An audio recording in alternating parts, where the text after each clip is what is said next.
नमस्कार दोस्तों, स्वागत है आपका हमारे यूट्यूब चैनल जी शिक्षा पोर्टल में। दोस्तों, आज हम सामान्य ज्ञान के अति महत्वपूर्ण प्रश्न करने वाले हैं, जो कि आने वाले किसी भी कॉम्पिटिटिव एग्जाम्स के लिए बहुत ही हेल्पफुल होने वाले हैं। दोस्तों, मैंने इस वीडियो के अंदर उन्हीं प्रश्नों को समाहित किया है, जो कि कई एग्जाम्स में बार-बार पूछे गए हैं। तो ये ओवरऑल ये वीडियो आपके लिए बहुत ही हेल्पफुल होने वाला है। तो पूरा वीडियो बिना स्किप किए लास्ट तक देखिए। दोस्तों, इस श्रृंखला का ये तीसरा एपिसोड है। इससे पहले मैंने इसी श्रृंखला की 2 क्लासें और ली थी।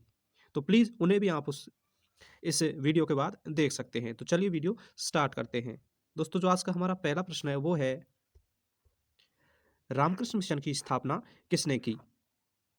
तो इसका जो राइट आंसर होगा दोस्तों, वो होगा स्वामी विवेकानंद। दोस्तों, स्वामी विवेकानंद द्वारा रामकृष्ण मिशन की स्थापना और 1890 के अंदर की गई थी। तो चलिए बढ़ते हैं अगले प्रश्न की ओर। दोस्तों, आज का हमारा अगला प्रश्न है वो है, आगरा किस नदी के किनारे बसा हुआ है? तो इसका जो राइट आंसर होगा दोस्तों, वो होगा यमुना। दोस्तों, जो आगरा शहर है वो यमुना नदी के किनारे बसा हुआ है। वहीं अगर दोस्तों हम यमुना नदी की बात करें तो यह गंगा की सबसे बड़ी सहायक नदी है और आगरे शहर की स्थापना सिकंदर लोदी द्वारा की गई थी। तो चलिए बढ़ते हैं अगले प्रश्न की ओर। दोस्तों, जो आज का हमारा अगला प्रश्न है वो है, भारत में सबसे पहले सूर्य किस राज्य में निकलता है? तो इसका जो राइट आंसर होगा दोस्तों, वो होगा अरुणाचल प्रदेश। दोस्तों, भारत के अंदर सर्वप्रथम सूर्य अरुणाचल प्रदेश राज्य में निकलता है। यानी कि जो हमारा देश है वो उत्तर पूर्वी गोलार्ध में स्थित है। यानी कि सबसे पहले जो सूर्य का उदय है वो पूर्व की ओर अरुणाचल प्रदेश में होता है, वहीं सबसे अंत में और राजस्थान राज्य के अंदर सूर्य अस्त होता है। तो चलिए बढ़ते हैं अगले प्रश्न की ओर। दोस्तों, जो आज का हमारा अगला प्रश्न है वो है, अंतर्राष्ट्रीय महिला दिवस किस तिथि को मनाया जाता है? तो इसका जो राइट आंसर होगा दोस्तों, वो होगा 8 मार्च। दोस्तों, प्रतिवर्ष 8 मार्च को अंतर्राष्ट्रीय महिला दिवस के रूप में मनाया जाता है। दोस्तों, इस दिवस को मनाने का जो प्रमुख उद्देश्य है वो महिलाओं के अंदर जागरूकता लाना और उन्हें अपने अधिकारों के प्रति सजग करना है। तो चलिए बढ़ते हैं अगले प्रश्न की ओर। दोस्तों, जो आज का हमारा अगला प्रश्न है वो है, क्षेत्रफल की दृष्टि से भारत में सबसे छोटा राज्य कौन सा है? तो इसका जो राइट आंसर होगा दोस्तों, वो होगा गोवा। दोस्तों, क्षेत्रफल के हिसाब से भारत का सबसे छोटा राज्य गोवा है और वहीं क्षेत्रफल के हिसाब से सबसे बड़े राज्य की बात करें तो वो राजस्थान है। तो चलिए बढ़ते हैं अगले प्रश्न की ओर। दोस्तों, जो आज का हमारा अगला प्रश्न है वो है, बोध गया किस धर्म से संबंधित है? तो इसका जो राइट आंसर होगा दोस्तों, वो होगा बौद्ध धर्म। दोस्तों, जो बोध गया है वो भगवान बुद्ध के और जीवन से जुड़ा हुआ एक स्थान है। वहीं अगर दोस्तों हम बोध गया की बात करें तो वहाँ भी जो महात्मा बुद्ध थे उनके द्वारा यहाँ पर जो ज्ञान की प्राप्ति हुई है, इसीलिए इस स्थान को उनके जीवन से जुड़ा हुआ माना गया है। तो चलिए बढ़ते हैं अगले प्रश्न की ओर। दोस्तों, जो आज का हमारा अगला प्रश्न है वो है, शिक्षक दिवस कब मनाया जाता है? तो इसका जो राइट आंसर होगा दोस्तों, वो होगा 5 सितंबर। दोस्तों, प्रतिवर्ष 5 सितंबर को हम राष्ट्रीय शिक्षक दिवस के रूप में मनाते हैं, क्योंकि इसी दिन डॉक्टर सर्वपल्ली राधाकृष्णन का जन्म हुआ था, जो कि भारत के एक महान शिक्षाविद थे। तो चलिए बढ़ते हैं अगले प्रश्न की ओर। दोस्तों, जो आज का हमारा अगला प्रश्न है वो है, अमर्त्य सेन को नोबेल पुरस्कार कब और किस क्षेत्र में मिला था? तो इसका जो राइट आंसर होगा दोस्तों, वो होगा अर्थशास्त्र के क्षेत्र में। दोस्तों, जो अमर्त्य सेन एक प्रसिद्ध अर्थशास्त्री थे, उनको जो नोबेल पुरस्कार है वो 1998 में और अर्थशास्त्र के क्षेत्र में मिला था। वहीं अगर दोस्तों हम अमर्त्य सेन की बात करें तो ये नोबेल पुरस्कार अर्थशास्त्र के क्षेत्र में प्राप्त करने वाले पहले भारतीय थे। वहीं अगर दोस्तों हम दूसरे भारतीय की बात करें तो 2019 के अंदर और अभिजीत बनर्जी को भी और जो अर्थशास्त्र के क्षेत्र में नोबेल पुरस्कार दिया गया है। तो चलिए बढ़ते हैं अगले प्रश्न की ओर। दोस्तों, जो आज का हमारा अगला प्रश्न है वो है, मुद्रा राक्षस के लेखक कौन है? तो इसका जो राइट आंसर होगा दोस्तों, वो होगा विशाख दत्त। दोस्तों, जो एक मुद्रा राक्षस जो कि एक जासूसी ग्रंथ है, उसकी रचना और विशाख दत्त के द्वारा की गई है। तो चलिए बढ़ते हैं अगले प्रश्न की ओर। दोस्तों, जो आज का हमारा अगला प्रश्न है वो है, पानीपत का प्रथम युद्ध कब लड़ा गया? युद्ध लड़ा गया था, अर्थात दोस्तों इस प्रश्न के अंदर पूछा गया है कि जो पानीपत का प्रथम युद्ध हुआ था वो किस किस के बीच में हुआ था, यानी कि तो इसका जो राइट आंसर होगा दोस्तों, वो होगा बाबर और इब्राहिम लोदी के बीच। दोस्तों, जो पानीपत का प्रथम युद्ध है वो बाबर और इब्राहिम लोदी के मध्य हुआ था। दोस्तों, इसी युद्ध के परिणाम स्वरूप भारत में सल्तनत काल का अंत हुआ और मुगल काल की शुरुआत हुई, क्योंकि इस युद्ध को बाबर जीता था। वहीं अगर इस युद्ध की समय की बात करें तो दोस्तों ये 1500 और 26 के अंदर लड़ा गया था। तो चलिए बढ़ते हैं अगले प्रश्न की ओर। दोस्तों, जो आज का हमारा अगला प्रश्न है वो है, विश्व बैंक का मुख्यालय कहाँ है? तो इसका जो राइट आंसर होगा दोस्तों, वो होगा वॉशिंगटन। दोस्तों, जो वॉशिंगटन शहर है जो कि संयुक्त राष्ट्र अमेरिका की राजधानी है, उसके शहर के अंदर और विश्व बैंक का मुख्यालय स्थित है। और वहीं दोस्तों हम विश्व बैंक की बात करें तो इसकी जो स्थापना है दोस्तों, वो 1944 के अंदर हुई थी। तो चलिए बढ़ते हैं अगले प्रश्न की ओर। दोस्तों जो आज का हमारा अगला प्रश्न है वो है, ओणम किस राज्य का प्रसिद्ध त्योहार है? तो इसका जो राइट आंसर होगा दोस्तों वो होगा केरल। दोस्तों केरल राज्य का प्रसिद्ध जो त्योहार है वो ओणम है। वहीं अगर दोस्तों तमिलनाडु राज्य की बात करें तो जो तमिलनाडु राज्य का जो प्रसिद्ध त्योहार है वो आपका पोंगल है। तो चलिए बढ़ते हैं अगले प्रश्न की ओर। दोस्तों जो आज का हमारा अगला प्रश्न है वो है,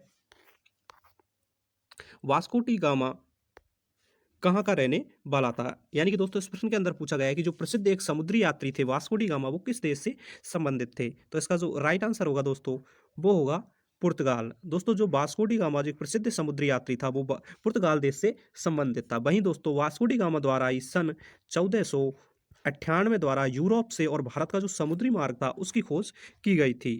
तो चलिए बढ़ते हैं अगले प्रश्न की ओर। दोस्तों जो आज का हमारा अगला प्रश्न है वो है, भारत का कौन सा शहर गुलाबी नगर के नाम से जाना जाता है? तो इसका जो राइट आंसर होगा दोस्तों वो होगा जयपुर। दोस्तों जो जयपुर शहर है उसे हम गुलाबी नगर यानी कि पिंक सिटी के नाम से जानते हैं। वहीं अगर दोस्तों हम जयपुर की बात करें तो ये राजस्थान की राजधानी है जिसकी स्थापना और सवाई जयसिंह द्वारा की गई थी। तो चलिए बढ़ते हैं अगले प्रश्न की ओर। दोस्तों जो आज का हमारा अगला प्रश्न है वो रहने वाला है, विश्व बैंक का सबसे बड़ा देश कौन सा, यानी विश्व का सबसे बड़ा देश कौन देश है? अर्थात इस प्रश्न के अंदर पूछा गया है कि संपूर्ण विश्व का जो क्षेत्रफल के हिसाब से सबसे बड़ा देश कौन सा है?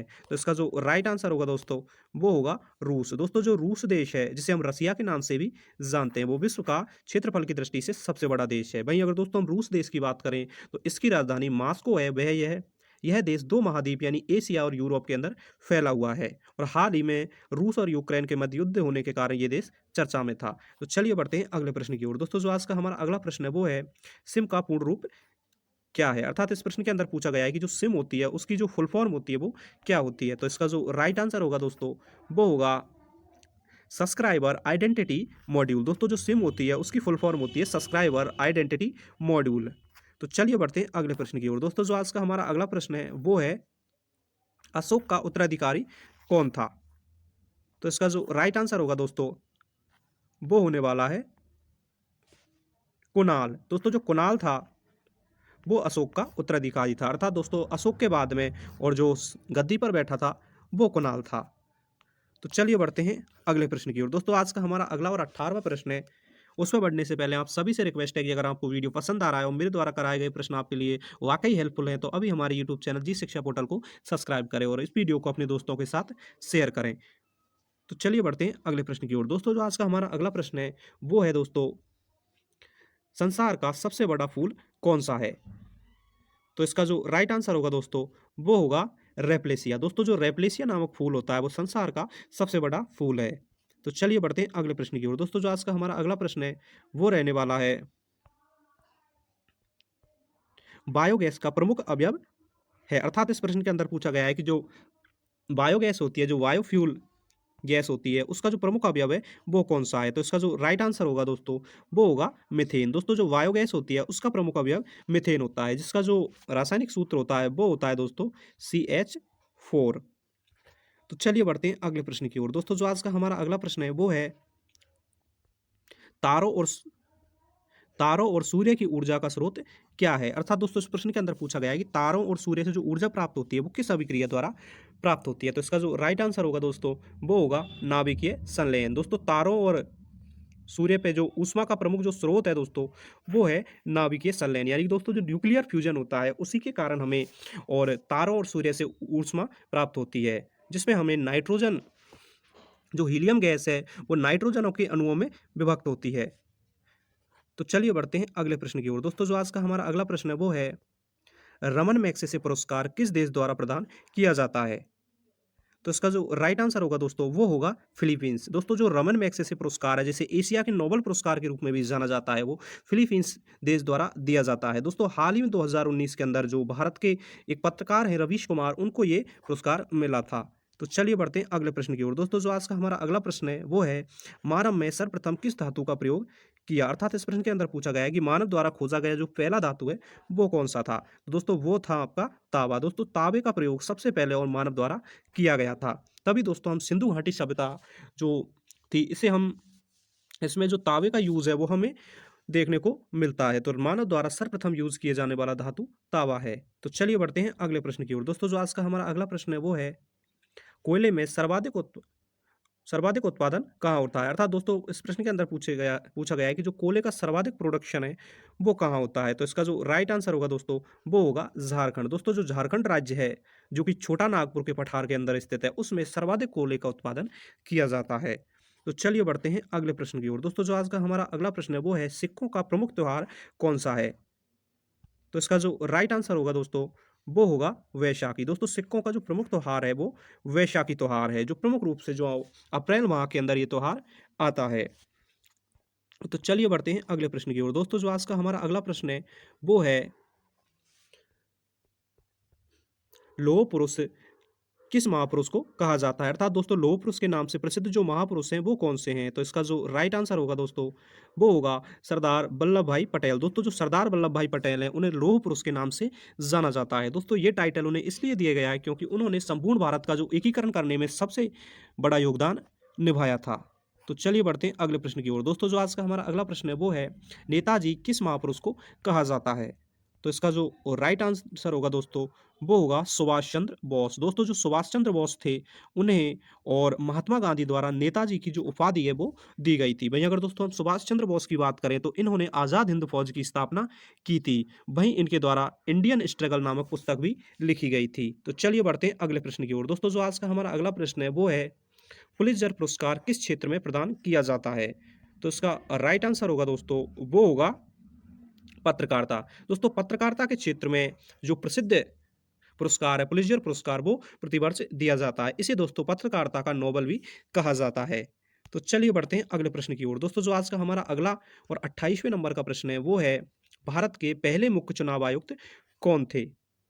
तो इसका जो राइट आंसर होगा दोस्तों, वो होगा सुकुमार सेन। दोस्तों भारत के और पहले चुनाव आयुक्त सुकुमार सेन थे। वहीं अगर दोस्तों चुनाव आयोग की बात करें तो इसकी स्थापना 25 जनवरी 1950 को अंदर भारत के अंदर की गई थी, जिसका प्रमुख कार्य चुनाव करवाना है। तो चलिए बढ़ते हैं अगले प्रश्न की ओर। दोस्तों जो आज का हमारा अगला प्रश्न है वो है, कौन कौन सा मुगल राजा अनपढ़ था? तो इसका जो राइट आंसर होगा दोस्तों, वो होगा अकबर। दोस्तों जो अकबर राजा था वो अनपढ़ था, इसीलिए दोस्तों इनकी जो जीवनी है, जो बायोग्राफी है, वो द्वारा अबुल फजल द्वारा लिखी गई थी। तो चलिए बढ़ते हैं इस वीडियो के अंतिम प्रश्न की ओर। दोस्तों इस वीडियो का अंतिम प्रश्न है, संसार का सबसे बड़ा टापू कौन सा है? तो इसका जो राइट आंसर होगा दोस्तों, वो होगा ग्रीनलैंड। दोस्तों संसार का सबसे बड़ा टापू या द्वीप ग्रीनलैंड है, जो कि डेनमार्क के कब्जे के अंदर आता है। अर्थात दोस्तों वर्तमान समय पर इस जो द्वीप पर और जो डेनमार्क देश है उसका कब्जा है। तो इस प्रकार दोस्तों इस वीडियो के अंदर हमने और जो सामान्य ज्ञान के 30 अति महत्वपूर्ण प्रश्न थे उनकी चर्चा की। आई होप कि आपको वीडियो पसंद आया है।